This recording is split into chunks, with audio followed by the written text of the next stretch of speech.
What's up, humans? Welcome to a new episode of Psicoactivo. As the Roswell Festival begins, tomorrow is gonna be, I believe, one of the most important days in the Nazca Mummies case since 2016.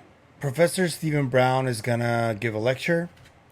I know many details about that I can't divulge out of respect for his investigation, but I have seen evidence, I have seen data, and I believe that what he's going to say there is going to be divisive.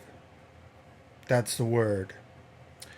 Today, I saw an interview on the Unidentified Anomalous podcast with Tom and Digby. They got to interview Mr. Jaime Maussan. And I had been struggling with the idea of trying to interview him.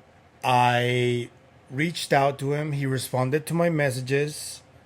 But there are some aspects that made me pause that I cannot reveal right now. But the good thing is, Tom and Digby asked some amazing questions that I wanted to ask, but they asked them perfectly, and he answered them brilliantly.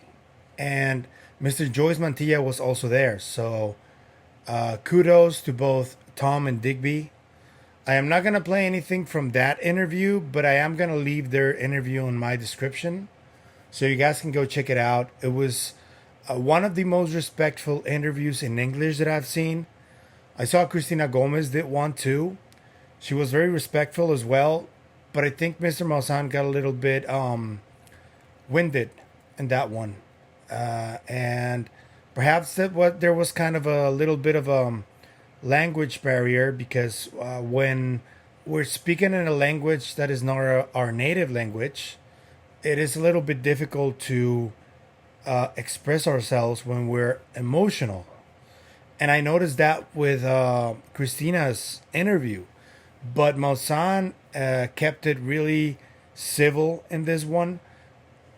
Tom and Digby were responsible for that because they were always calm and relaxed, and they did a brilliant job. I gotta give it up to them because they did perfectly well.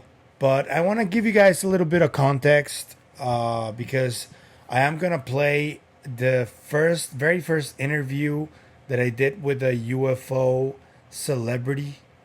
It was with Mr. Maussan. It was in Spanish. I had been trying to reach him for a while last year, and he started following me because he did like these kind of like exercises where he starts following people that respond to a message. And he started following me, and it was really cool. And eventually he realized that I worked for Marca, which is a massive newspaper in Spain, sports one. And given that Mr. Maussan also started as a sports journalist when he was younger, he did a lot of bullfighting journalism. I guess he felt a little bit of a connection there, and he called me. And when he called me, I was at the office of a company called Badabun, whose founder, one of the founders, is my friend from high school. And when he called, I was right there. And he said he agreed to do the interview. And when these guys realized that Maussan was on the other side of the phone, they were like, you got to do it with us. So I reluctantly agreed, to be honest with you, because I know these guys are drama-based content. And I don't like that. In fact, I worked with them for like 2 or 3 months. And then I just resigned because I didn't like the way they conducted their content. And man, kudos to them because they became millionaires doing that content, and more power to them, you know. But that's not the type of content that I want to create. It's not the type of journalism that I want to do. So when they asked me if I wanted to do it with them, I said yes initially, but then I realized that they wanted to control the questions that I was going to ask. So as a result, I wasn't able to ask almost any of the questions that I wanted to ask. I asked like two or three, or two maybe. And I still have that chip on my shoulder, you know? But right now, there are some issues that prevent me from interviewing Mr. Maussan. I hope I can get to speak to him directly because I don't like it that there's a lot of people you have to go through in order to get to him. And whenever you're speaking to him, there's always people in the room, and I really don't like that. I don't want that. I'm sorry, but I don't trust the surroundings of Mr. Maussan, and I would really like to have a conversation with him off the record first, without anyone in the room, and then after that, if he agrees, we can have an interview on my channel. The last time I did this invitation to him, I said that he probably wouldn't want to speak to me because my channel is small. He probably thinks I'm nobody. I know I'm a nobody. I know the value that I bring. I know I have honest work. But the way I met that is that he's like one of the most popular faces in the world, you know? And he probably thinks that he doesn't have time for a small channel like this one. And I agree. I mean, the channel is small, but I have developed an interesting network of contacts over less than a year, because the first time I did this interview was my first one was in October of 2023. It's July, and I already have quite the network, which means I've been working my ass off, and people have noticed the kind of work I do, and they have resonated with the work that I do. So, to anybody from Mr. Maussan's team who thinks they don't have time for me or they have better things to do, I would advise them to not underestimate what I can do. And I humbly say this. I'm not trying to be arrogant or anything like that. I admire Mr. Maussan. He's a legend. I will repeat this until I die. But I do think that they need to be more open with smaller channels, especially the ones that are doing good work. They need to be more open and more transparent. And yeah, it's not just one person from his team, it's a couple. They seem to think that they know everything on the topic and more than the rest. And I'm sorry, guys, but that's not the case. There's a reason that I decided to plunge myself into the topic through the United States, because I know that American UFO researchers have a lot more information and have a lot more connections. And yes, I know that Mr. Maussan dominates Latin America and Spain, but I also know that they feel like they have been ignored by the English speaking community. And I believe that Mr. Gonzalo Chavez and I have been building bridges with that connection over the last few months, and that they need to listen to what we have to say. Sorry, but I really truly believe that. Please don't underestimate us. It's a bad idea. So before I go to the interview, I want to thank everybody for the nice comments you always do. You're amazing. I always learn from every one of you. There are these long comments that I love reading that very educational, and I always appreciate that. So please keep them coming. I love it. Keep liking, keep subscribing, keep sharing the content. If you like the content that I create, and Mr. Gonzalo Chavez also helps me with a lot of this, please, I'm going to leave a few links in the description. If you want to support the channel, aside from everything I told you, you can do it there. I'm always grateful for the help and the support. We keep growing. We keep racking up the numbers. So this is going to go far. I do have a good feeling about it. I'm gonna try and keep you guys posted on what happens tomorrow, but I do have a family commitment, and probably if I post a video, it will be on Sunday. But I will post some stuff on Twitter, so please stay vigilant on Twitter on whatever I post. And without further ado, until next time, I'll leave you with this interview dubbed courtesy of Mr. Gonzalo Chavez. Thank you, Gonzalo. Bye. Today we have Mr. Jaime Maussan. I wanted to ask you about this specific thing about Peru. The bodies that were presented at the first hearing, are they legitimate? It is extraordinary that there are institutions that would rather accept a false argument than investigate these bodies. I believe that if you have the intention for the truth to be known, it would really be getting close to someone with that weight level. I know the bodies are real, Yusan. We have had them for 6 years. Tens of thousands have been invested. Dollars or hundreds of thousands of dollars in research. Do you for a single moment believe that? Would we be doing all this with bodies that are not? Some of the people who are working with you could get into legal problems with Peru. What is the crime? What is the fault that has been committed? On the contrary, these beings have very rare metal plates with metals such as osmium. That technology did not exist 1,000 years ago. Are you saying they are aliens? Oh my God, for God's sake, no. Yes or no? He already said it. Bowser already said it. No, man. And can someone give me a better answer? Today we have Mr. Jaime Maussan, researcher and journalist with 50 years of experience in the UFO phenomenon. Hello, Mr. Jaime, how are you? Well, to serve you. Well, let's start with the news. Most recent that just came out of the audience, which is going to be him. November 7th, I understand. I saw the news yesterday, the day before. Do you have any details you can give us that haven't already been revealed from this hearing? Yes, well, there are going to be surprises, yes. There will be various scientists from other countries, so I hope it's going to be very clear that the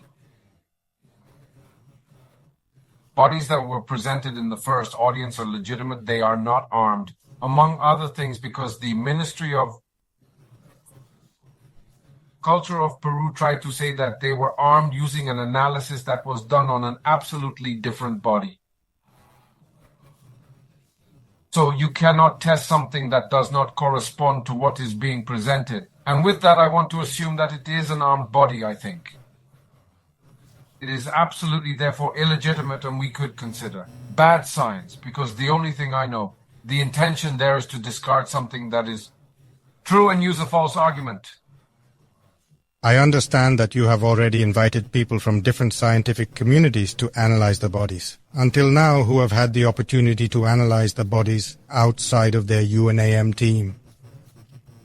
Well, Congress asked UNAM to do so. We are still waiting. They have told us yes, that. Yes, they're going to do it, Yusan. We are waiting to have a meeting with them. There are also other institutions that prefer to, now kept private, very high prestige from Mexico, who have also agreed to analyze them. And I must also say that many others have not wanted to. They have not wanted to, because of all the controversy that arose around this case. So it is extraordinary that there are institutions that prefer to accept a false argument than investigate these bodies. But I think that finally the truth will be reached. That is the most important thing. Yeah, I don't know if you are aware of Dr. Gary Nolan, who is the immunologist at Stanford University. That's right, I know him. I have semi-direct contact with him. I have seen him write on the subject, and he put a figure there for what it would take to analyze those bodies. It's in the millions of dollars, is he right? Would it take that amount of money to analyze them? Well, I don't know. I don't know what he would intend to do, but if we contact him and he tells us that it is going to cost us $2 million, then obviously we do not have those resources to carry out this analysis. But it is as simple as analyzing the physiognomy using scanners, using fluorescence to determine that the body is not armed. And once it is established that it is a legitimate body, another DNA test would surely have to be done. We already did it. It cost us $50,000, 1 cent year of waiting, and I don't know about some other tests, but we certainly didn't consider that it would take $50,000. If you want to talk to him, we are willing to enter into communication if he considers it so. But hey, we could assume costs, but not at that level. I think that if you intend for the truth to be known, it would really be approaching someone with that weight level there, because you have their weight level in Latin America. But I think that Dr. Gary Nolan, for being nominated for the Nobel Prize and everything he has done and for being involved in the subject, I think it would be a good idea to contact him and an agreement could be reached, I think, because you already made too much effort with what you have done. And I believe Dr. Gary Nolan has always been on the side of truth. According to what he has said, he would be willing to do it. And I think that if Zweitausendine people would come out with external money to be able to do the relevant studies, I am willing to do it, of course, to meet with him if necessary and provide him with whatever he requires, right? For it to be the only thing I want is the truth.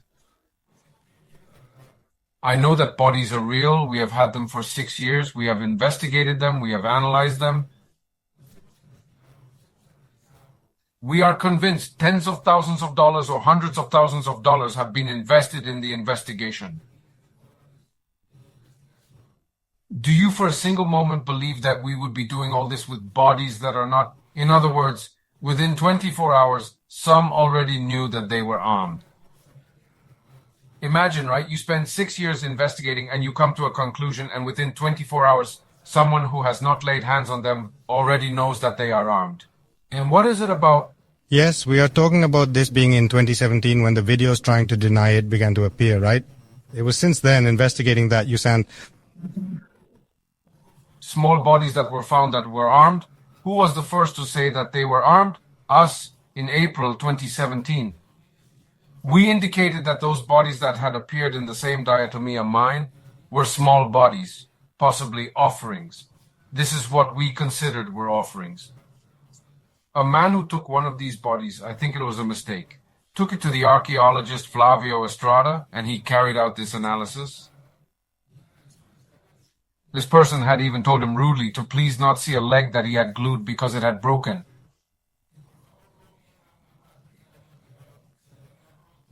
The first thing Mr. Flavio Estrada did was analyze that part. With this, he came to the conclusion that he had found modern elements. Tell me, where is the honesty? I wanted to ask you about this specific to Peru because I had heard that some of the people who were working with you could get into legal problems with Peru. Are you also in danger of falling into some problem, or just what is the crime? What is the fault that has been committed? On the contrary, if the Ministry of Culture does not rectify and accept that the analysis it carried out was done by another different body, I will be forced to file a strong lawsuit against the Ministry of Peru to force it in this way, Zweitausendine, to present their investigations. When they present their investigations, it will be evident that they investigated another different body that we already know, which has nothing to do with what we are going to show now. What catches my attention is that the people who criticized him later went on to say, no, Mr. Maussan says that they are aliens. You never said that, I understand. He only said that the bodies are real. Human, and I could say non-terrestrial. I didn't want to be extra. It seems like it's like a stigma. Are you saying they are aliens? Oh my God, oh my God. No, he already said it. He already said it. He already said it, Maussan. No, man. Whether I say it or not, I didn't say it. I didn't say it. But even if I had said it, what? Can someone give me a better answer? That is, these beings have very rare metal plates with metals such as osmium, according to the National University of Engineering of Peru. Where did they get the osmo? Osmo is currently very difficult to obtain. It is obtained in very small quantities from platinum. This technology did not exist 1,000 years ago, nor did they know the OSB. So where or how? Yes, that detail of the plate that is going to be investigated here in Mexico could be enough to say where it comes from.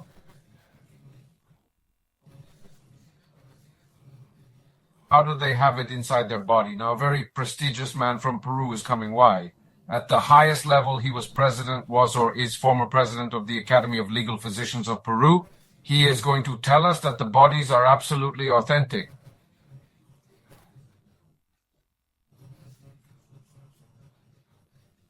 Notice something very interesting. The eggs do not have shells. Eggs are not like bird eggs. The eggs, these beings would be born as if they were viviparous, as if they were beings like...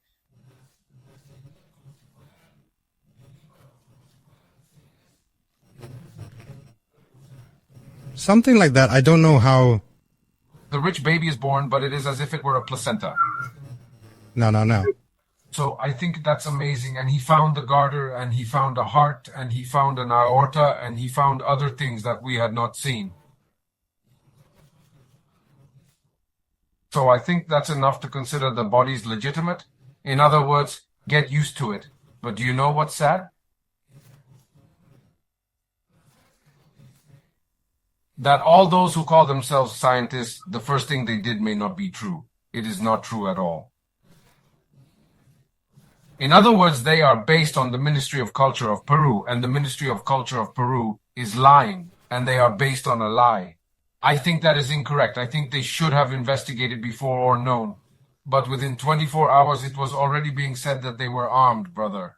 At 24 hours, within 48 hours, there were already many pronouncements. Because the desire to say that something is not true is more than knowing it, right?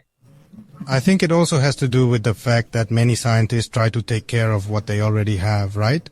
And that's why they don't get into topics they don't know. I think that also has something to do with it. Apart from that, I think there are two types of skeptics. There are skeptics who always want to deny everything and then say no.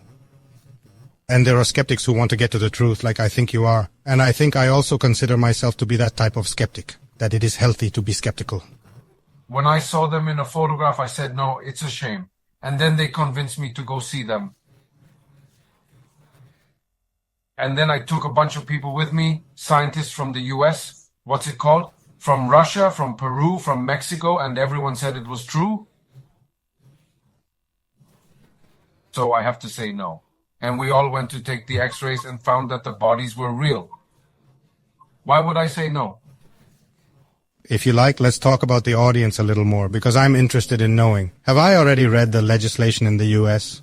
No? And the hearing that will take place on November 7th will also push certain laws or legislation, I understand. That's how it is. The Mexican airspace protection law is going to be amended. The figure of an unidentified anomalous phenomenon will be recognized. The anomalous phenomenon is the transmedial phenomenon, objects that can enter from the stratosphere to the atmosphere to the bottom of the sea. Those are the anomalous ones, because everyone says aerial phenomenon. No, please. Anomalous phenomenon means that they are not things that could be identified, but not because we do not know what they are, but because the technology they present is far above human technology.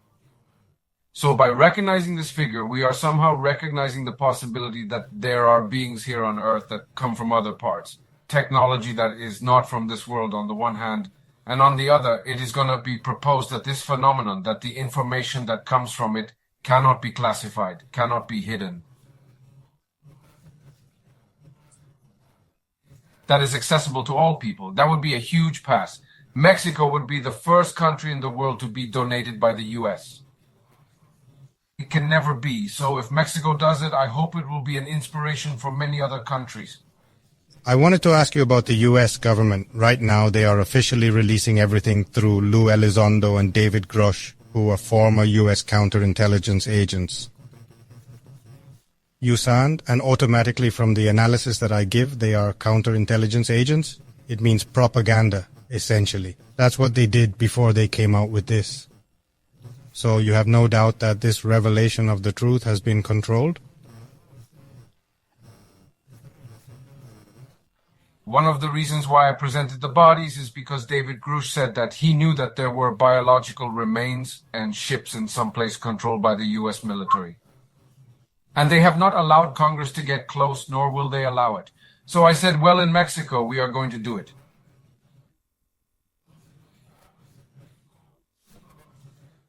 But then, instead of finding support from the media in Mexico... No.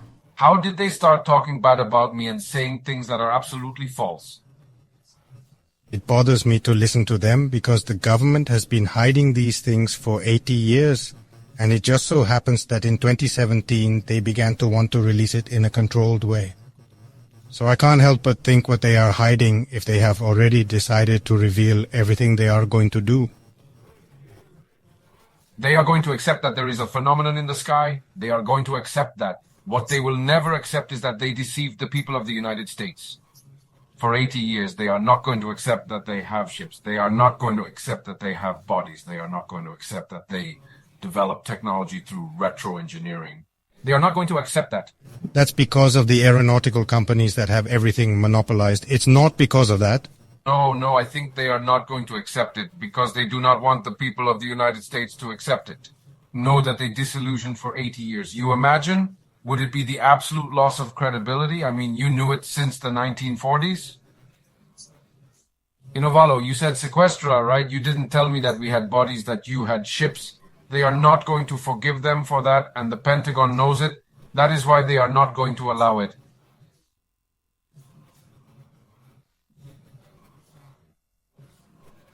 Never allow congressmen to have access. They are going to argue to the national security law that they cannot because the enemies of the United States. They could take advantage of this and it could affect them. They lie too. They lie again. What they don't want is for it to be known that they hid all this evidence, that they knew it, that it affected many people, that they kidnapped, that they eliminated, that they caused suicides, that they did many things to protect this. And they continue to do it, and they continue to do it. There is David Cruz who tells you how they have intimidated him, how they have affected him, how they have tried to take away his credibility. If you like, 2 more questions and we're done, Mr. Maussan. One is of all the hypotheses of non-human intelligence that is interacting with the human race throughout these 50 years of career that you have. Which one do you most believe to be true, or which one do you most identify with? They can manipulate time and space and through there travel enormous distances in a relatively short time. That's what I believe. It's the simplest, it's the easiest. Einstein said it in the 1930s that wormholes existed. That space could go from one place to another using a shortcut. That is what I believe volcanoes do, and use their magnetism. And with that magnetism opens these openings in space-time that allows them to go to the places where they want. Finally, the one that I think caught my attention the most for personal reasons.